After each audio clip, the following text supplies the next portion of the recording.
বিসমিল্লাহির রহমানির রহিম। আজকে আমরা আলোচনা করব সদকায়ে ফিতর কার উপরে ওয়াজিব।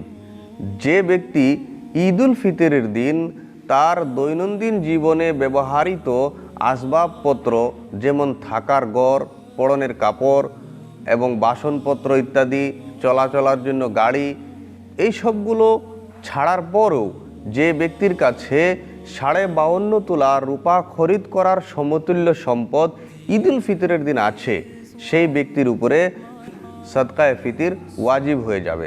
তো সদকায়ে ফিতর দেখতে জাকাতের মতো হলেও একটা পার্থক্য হলো কি, যে জাকাতের মালের উপরে যেমন 1 বছর অতিবাহিত হতে হবে এবং জাকাতের মাল এমন মাল হতে হবে যেটাকে মালে নামি, অর্থাৎ যে মালটা বাড়ে।